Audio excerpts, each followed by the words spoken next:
آسمانی کتابوں میں جو تحریفات ہوئی ہیں وہ ساری تحریفات بری نیت سے نہیں ہوئی، بہت ساری تحریفات بڑی اچھی نیت سے بھی ہوئی۔ ان کی تفصیل میں جانے کا یہ موقع نہیں ہے، محققین نے بہت تفصیل کے ساتھ ان باتوں کو لکھا ہے، لیکن بہرحال تحریفات ہوتی رہی اور اس کے نتیجے میں شیطان بڑا خوش ہوتا رہا کہ میں تو مسلسل اللہ کو شکست دے رہا ہوں، میں مجبور کر دیتا ہوں نئی کتاب اتارنے پر، اور کچھ دنوں کے بعد جو نئی کتاب آتی ہے میں تو اسے بھی بدل ڈالتا ہوں، میں اس کو بھی چھپا دیتا ہوں، میں اس کو بھی مٹا دیتا ہوں، میں اس میں بھی تبدیلیاں کرا دیتا ہوں، میں اس میں بھی تحریف کر دیتا ہوں، اور اللہ کو پھر نئی کتاب اتارنی پڑتی۔ تو جب قرآن اترا تو اس کے حوصلے بہت بلند تھے اور اسے اطمینان تھا کئی دن باقی رہے گی، میں وہی تجربہ دہراؤں گا جو میں کر چکا ہوں تورات کے ساتھ، زبور کے ساتھ، انجیل کے ساتھ، دوسرے صحائف کے ساتھ، دوسری کتابوں کے ساتھ، اور بس 1 صدی کی کہانی ہے، اس کے بعد کہاں باقی رہے گا قرآن، ڈھونڈتے پھریں گے لوگ۔ لیکن اب اللہ کا فیصلہ بدل چکا تھا، یہ قرآن اسپائر ہونے کے لیے نہیں آیا تھا، یہ قرآن قیامت تک باقی رہنے کے لیے آیا تھا۔ اس لیے یہ چیلنج حقیقت میں اللہ نے اپنے حقیقی دشمن شیطان کو دیا ہے۔ تجھے ہم نے ڈھیل دے رکھی تھی اور تو اتنا خوش ہوتا تھا اور یوں سمجھتا تھا کہ ہم کو مجبور کر دیتا ہے، ہم کو بے بس کر دیتا ہے۔ اب ہمارا فیصلہ حفاظت کا ہے، تجھے پہلے سے زیادہ مواقع دیے جائیں گے، تو ایک لفظ بھی بدل کے دکھا دے۔ یہ اللہ تعالیٰ نے شیطان کو چیلنج کیا ہے، اِنَّا نَحْنُ نَزَّلْنَا الذِّكْرَ وَإِنَّا لَهُ لَحَافِظُونَ، ہم نے اتارا ہے، ہم بچائیں گے، ہم حفاظت کریں گے۔ اور شیطان نے اپنی کوششیں شروع کر دی، اللہ کے نبی صلی اللہ علیہ وسلم کی مبارک زندگی میں ہی اس نے کوششیں شروع کر دی۔ 1400 سال گزر چکے، ایک لفظ نہیں بدل سکا آج تک۔ حیرت ہوتی ہے، قرآن پاک کی حفاظت کے سلسلے میں اللہ تعالیٰ نے اس امت کو جیسی غیر معمولی حساسیت عطا فرمائی ہے، اس پر بے انتہا حیرت ہوتی ہے کہ قرآن کے ابتدائی کاتبین نے اگر کوئی لفظ عام عربی رسم الخط سے ہٹ کر کے لکھ دیا ہے تو آج تک قرآن کے ہر نسخے میں وہ ویسے ہی لکھا جاتا ہے، اس کو درست کرنے کی اجازت نہیں ہے۔ جیسے لکھا گیا، جس طرح لکھا گیا رسول اکرم صلی اللہ علیہ وسلم کے زمانے اسی کی بے عینی ہی نقل کی جاتی ہے، قرآن کے رسم الخط کو بھی بدلنے کی اجازت نہیں۔ اور قرآن دنیا نے دیکھ لیا کہ اللہ تعالیٰ نے کیسا غیر معمولی انتظام کیا ہے۔ قرآن پاک کی حفاظت کے سلسلے میں چونکہ دنیا دارالاسباب ہے، تو اللہ تعالیٰ نے قرآن پاک کی حفاظت کے سلسلے میں جو ظاہری اسباب پیدا کیے ہیں ان میں کی ایک شکل یہ بھی ہے جو آپ کو اس وقت سامنے نظر آ رہی ہے کہ قرآن اصل میں کاغذ اور کمپیوٹر میں محفوظ نہیں رہتا، قرآن اصلاً انسانوں کے سینوں میں محفوظ رہتا ہے۔ ہم نے اپنے بزرگوں سے ایک واقعہ سنا انگریزوں کے زمانے کا کہ جب برطانیہ کی پارلیمنٹ میں یہ تجویز منظور ہوئی کہ جب تک دنیا میں قرآن باقی ہے اس وقت تک ہم مسلمانوں پر حکومت نہیں کر پائیں گے، تو ان لوگوں نے یہ طے کیا کہ قرآن کو مٹانا ہے، قرآن کو ختم کرنا ہے۔ انہیں اندازہ تھا کہ مسلمان بہت حساس ہیں، اور خاص طور سے ہندوستانی مسلمان، بر صغیر کے مسلمان۔ اس اخیر دور میں اللہ تعالیٰ نے دین و ایمان کے سلسلے میں بر صغیر کے مسلمانوں کو ساری دنیا کے مسلمانوں کے مقابلے میں غیر معمولی حساسیت عطا فرمائی ہے۔ اللہ کرے یہ ہمیشہ باقی رہے۔ تو یہاں تو علماء کرام کا بہت غیر معمولی اثر تھا تو ان لوگوں نے سوچا اگر ہم نے مسجدوں سے گھروں سے قرآن کے نسخے ضبط کرنے شروع کیے تو ایک ایک مسلمان اپنے خون کا آخری قطرہ بہانے کو تیار ہو جائے گا، عمومی بغاوت ہو جائے گی۔ اور 1857 کی ایک بغاوت انگریز بھگت چکے تھے، یہ تو اتفاق تھا کہ اس کو دبانے میں وہ کامیاب ہو گئے، ورنہ نہ معلوم کیا نقشہ ہوتا ہے اس ملک کا۔ تو ان لوگوں نے یہ چال چلی کہ قرآن کے جتنے مطابع ہیں، جتنے پریس ہیں، اور اس زمانے میں بہت سادے سے پریس ہوتے تھے، ہاتھوں سے کتابت ہوتی تھی اور پھر پتھروں پر ان کو نقل کیا جاتا تھا، ان کی سلیں بنتی تھیں اور ان سے کاغذ پر چھاپا جاتا تھا۔ ایک ایک ایڈیشن کی تیاری میں برسوں گزر جاتے تھے،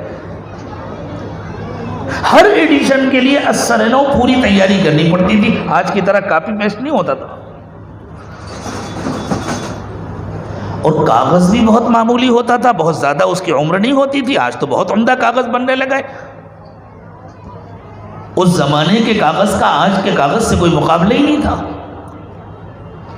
تو ان لوگوں نے یہ طے کیا کہ جیسے ہی قرآن کا کوئی نیا ایڈیشن مارکیٹ میں آئے گا ہم پورا ایڈیشن خرید لیں گے۔ تاجر تو تاجر ہوتا ہے، اس کا مال جلدی بک جائے وہ خوش ہوتا ہے،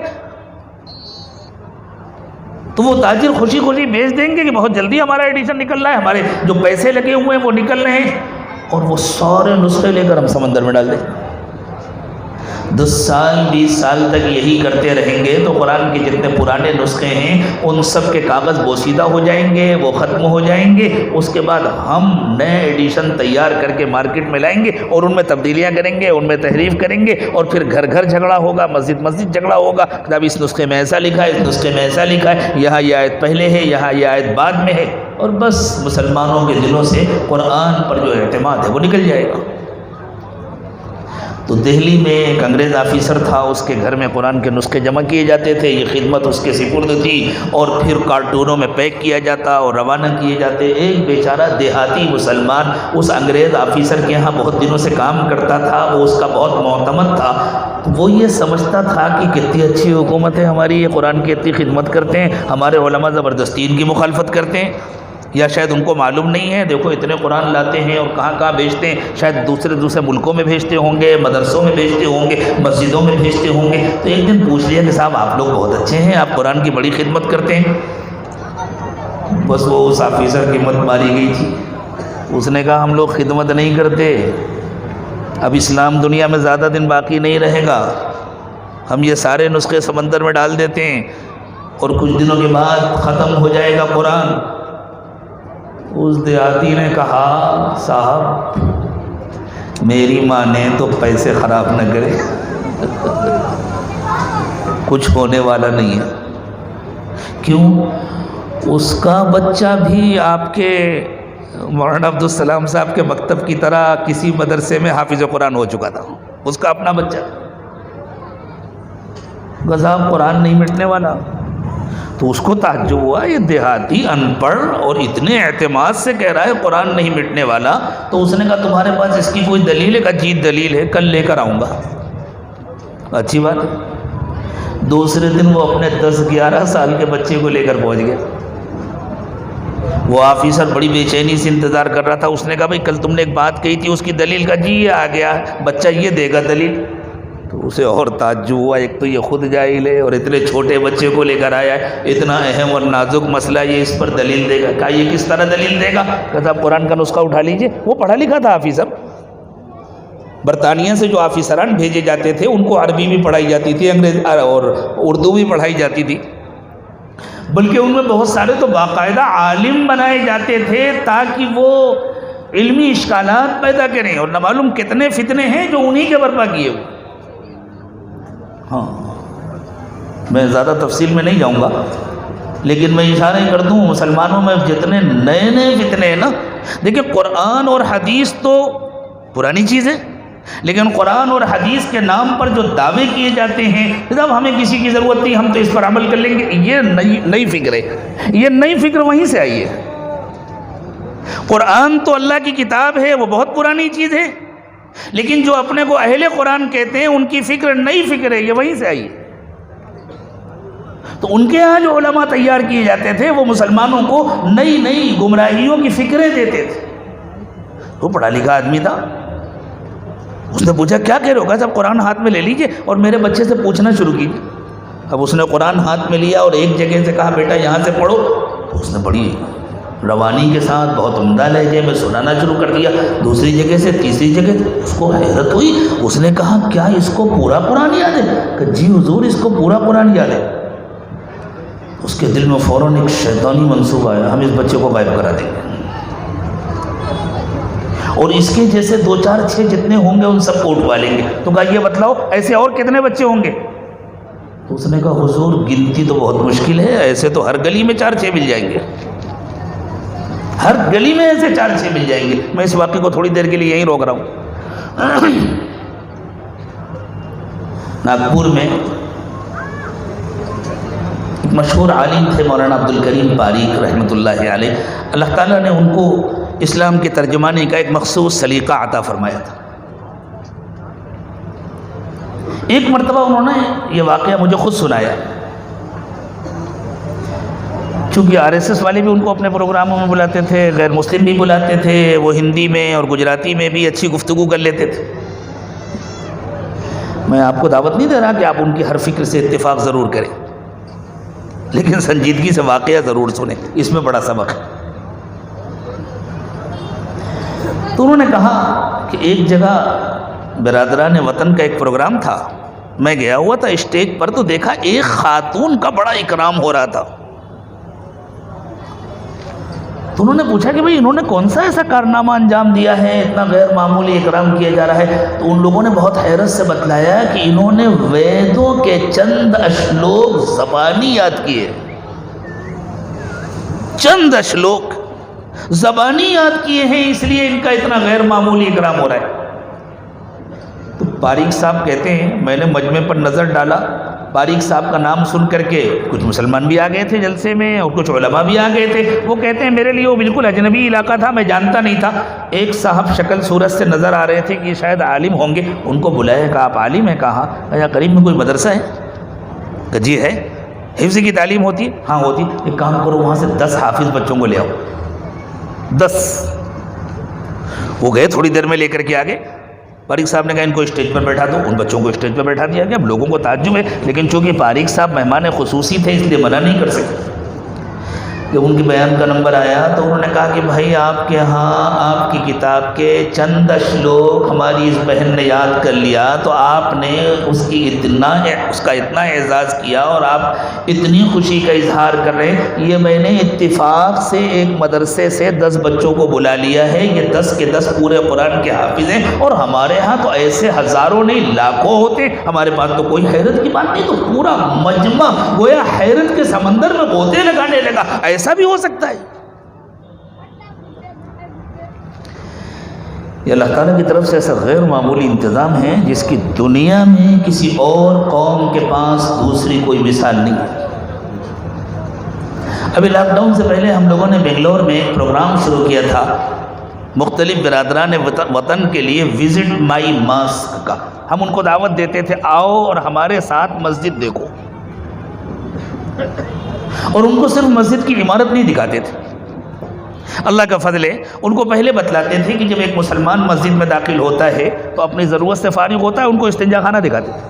ہمارے ہاں استنجا خانے اتنے صاف ستھرے ہوتے ہیں, یہاں پانی کا انتظام ہوتا ہے, اور شریعت اس طرح طہارت سکھاتی ہے. ان بیچاروں کے طہارت کا تو کوئی تصور نہیں. پھر ان کو وضو خانہ دکھاتے تھے, اور پھر ایک فرد وضو کر کے دکھاتا تھا اور ایک شخص وضو کے موقع کی دعائیں پڑھتا تھا, اور پیچھے سے ایک ان کا انگریزی میں ترجمہ کرتا تھا, یہ ہے وضو. پھر ہم ان کو عملاً وضو کراتے تھے, آپ بھی کیجئے اسی طرح.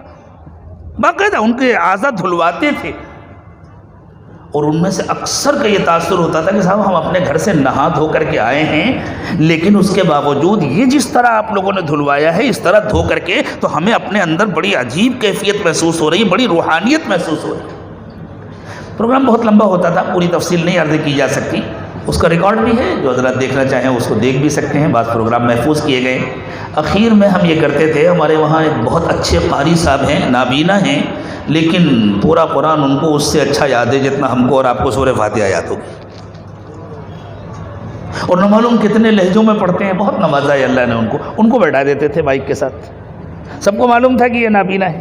اور پھر ان آنے والے مہمانوں کو رومن رسول ختم قرآن کا نسخہ دیتے تھے کہ آپ اس کو پڑھیے, کہیں سے بھی ان سے پوچھیے, اور آگے قاری صاحب پڑھ کے سنائیں گے. ان کو مائک دیتے تھے, وہ بیچارے اٹک اٹک کے پڑھتے تھے. جب پڑھتے تھے تو کوئی ساتھی اس کو تیز پڑھ دیتا تھا تو وہ کہتے ہاں ہاں بالکل یہی, اور فوراً قاری صاحب پڑھنا شروع کر دیتے تھے. جب پہلی مرتبہ ہم نے پروگرام کیا اور آنے والے اکثر عیسائی تھے تو ان لوگوں نے حیرت کے ساتھ کہا کہ صاحب یہ تو اتنے بڑے اسکالر ہیں, ایسا اور بھی کوئی ہے دنیا میں؟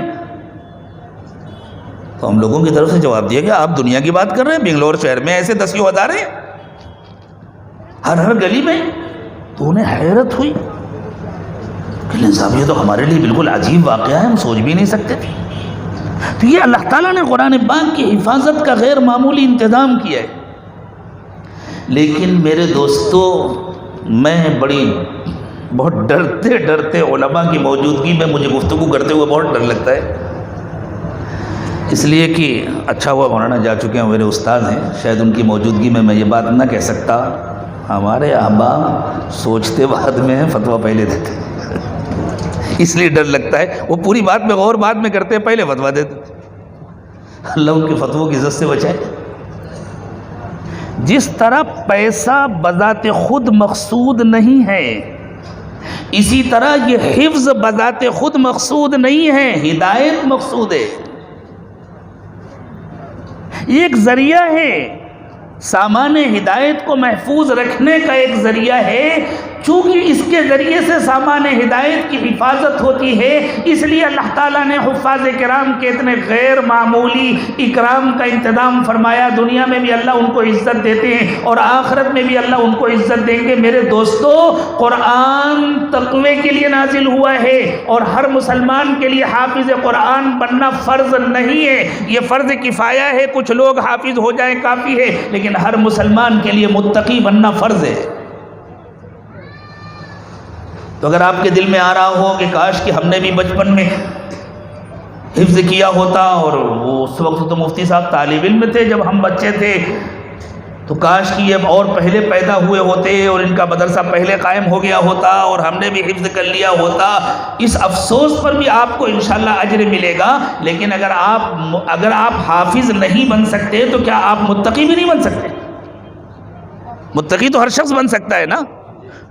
اور قرآن تقوی کے لیے نازل ہوا ہے. ذالک الکتاب لا ریب فیہ, یہ بات آپ پہلے سن چکے کہ قرآن کتاب ہدایت ہے. شہر رمضان الذی انزل فیہ القرآن ھدی للناس, رمضان کے مہینے میں قرآن اترا ہے لوگوں کی ہدایت کے لیے. اور اللہ نے صاف فرما دیا, سنو, تم چاہے قرآن کو جتنا پڑھو اور تم چاہے قرآن کو جتنا رٹو اور تم چاہے قرآن کو جتنا دہراؤ اور تم چاہے قرآن کی جتنی تلاوت کرو, جب تک تم متقی نہیں بنو گے اس وقت تک تم کو قرآن سے ہدایت نہیں ملے گی. اور جس کو قرآن سے ہدایت نہیں ملے گی اس کو قرآن ہی گمراہ کرے گا. یضل بہ کثیرا ویہدی بہ کثیرا وما یضل بہ الا الفاسقین. اللہ اس قرآن کے ذریعے بہت سارے لوگوں کو گمراہ کرتے ہیں اور بہت سارے لوگوں کو ہدایت دیتے ہیں. گمراہ کن کو کرتے ہیں؟ جن کے اندر تقوی نہیں ہوتا, اور جن کے اندر تقوی نہیں ہوتا انہی کو فاسق کہتے ہیں. وما یضل بہ الا الفاسقین, جو منمانی زندگی گزارتے ہیں, جو اللہ کی نافرمانی کرتے ہیں, جو اللہ سے نہیں ڈرتے ہیں, اللہ ان کو اس قرآن کے ذریعے گمراہ کرتے ہیں. تو میں نے ابھی تھوڑی دیر پہلے عرض کیا تھا پیسے کی حفاظت کی جاتی ہے, لیکن پیسہ کھایا نہیں جاتا, پیسے سے کھانے کا سامان ملتا ہے. پیسہ پیا نہیں جاتا, پیسے سے پانی آتا ہے. پیسہ پہنا نہیں جاتا, پیسے سے کپڑا آتا ہے. اسی طرح اللہ نے قرآن کی حفاظت کی تاکہ قرآن کے ذریعے انسانوں کو ہدایت ملے, اور ہدایت پانے کے لیے متقی ہونا شرط ہے. اس لیے اللہ نے قرآن کا تعارف کراتے ہوئے ارشاد فرمایا, ذالک الکتاب لا ریب فیہ ھدی للمتقین. اس قرآن میں کوئی شبہ نہیں ہے, لیکن اس سے فائدہ سب کو نہیں ہوتا, اس سے ہدایت سب کو نہیں ملتی. اس سے ہدایت صرف متقیوں کو ملتی ہے. اور پورے قرآن کا آپ مطالعہ کریں, پورا قرآن اس بات کا گواہ ہے کہ جنت صرف متقیوں کو ملے گی. لوگ تقوی کو ایک اضافی چیز سمجھتے ہیں, ہم مسلمان ہیں، ہم متقی نہیں ہیں. جو متقی ہے وہی مسلمان ہے. تقوی ایمان کا دوسرا نام ہے. تقوی ایمان کا لازمی طریقہ، لازمی اثر ہے، لازمی نتیجہ ہے. الا ان اولیاء اللہ لا خوف علیہم ولا هم يحزنون الذين آمنوا وكانوا يتقون. جو اللہ کے دوست ہیں ان کے لیے نہ کوئی غم ہے نہ کوئی ڈر ہے، اور اللہ کے دوست وہ ہیں جو مومن ہیں اور متقی. ایمان اور تقوی دونوں کو قرآن نے جوڑ کر کے بیان کیا. آپ کے اس پروگرام کی ابتدا قرآن پاک کی جن آیات کریمہ کی تلاوت سے ہوئی تھی، ان میں سے ایک آیت میں آپ کو پڑھ کر سناتا ہوں. اللہ تعالیٰ نے جنتیوں کا تذکرہ کیا تو ارشاد فرمایا وَسِيقَ الَّذِينَ اتَّقَوْا رَبَّهُمْ إِلَى الْجَنَّةِ زُمَرًا. جو متقی ہیں ان کو الگ الگ گروپ بنا کر کے فرشتے جنت کی طرف لے کر کے چلیں گے.